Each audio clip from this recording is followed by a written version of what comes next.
Hi, Peter Charles here, Hooked Fly Fishing. And today I'd like to look at the Airflo 40 Plus Sniper line. Now this is a very aggressive tapered, heavy, very heavy line, short line around 30 foot front end. And it's definitely a wind distance junk chucking type line. You want to cast big heavy clousers, you want to deal with wind, you want to get that 80, 90 foot casting distance and punch that into the wind. This is the line for you.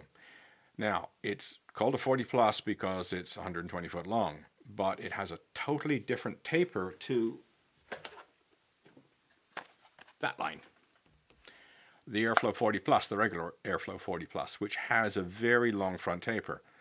The Sniper is totally different. It's a very short front taper. It looks like a bass bug taper, and it has a very thick front tip. So if you want to use it with polyleaders, it works quite fine. It'll turn over polyleaders like nothing. I've actually put a 15-foot sink tip on the end of one of these things, and the 10-weight version, it turned over the 15-foot sink tip, believe it or not, 105 grain 15-foot sink tip, and it turned it over. It was very interesting. So it has a lot of turnover power, and it's really good up to that 80, 90 feet range. It really holds its loop shape up to about that distance, and it'll handle big wind for you. It comes in a variety of densities: floating, intermediate, type 3, type 7, I think it's type 5 too, if I remember correctly. I mostly use the floater and intermediate for fishing for striped bass in Cape Cod, but I think this would be a great line for pike, throwing really big flies for saltwater, any saltwater species that wants a big humongous fly. I'd use it for largemouth bass, throwing great big hair poppers for largemouth bass. Anything like that, it would work. Anytime you've got to drive a big fly into a big wind, this is a great line to do the job. So I've done a mix of lines actually that I use. I still have some of these old Coldwater Salt 40 Plus, which have the regular 40 Plus taper, and I also have these Sniper lines, and I take both to Cape Cod. And use them depending on the situation, the type of fly I'm casting, and that sort of thing.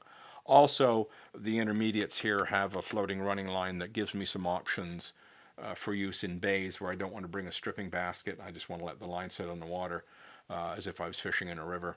That's nice as well. It gives me an option. Any time I can get rid of the stripping basket's a plus for me. So I'm not a big fan of them. I not just use them because I have to. But it gives me some options. So it's an interesting line. Is if you want to tame the turnover when you don't need it, that's when the polyleader comes in handy. So if I've got the floater, I'd put a floater, salmon steelhead or saltwater polyleader on the front end of it, and then my fly, say a modest fly, sand eel pattern for example, or a gurgler, and it would go over nice and smoothly. So if you don't need that massive turnover, you can dial it down with the polyleader and it'll work just fine.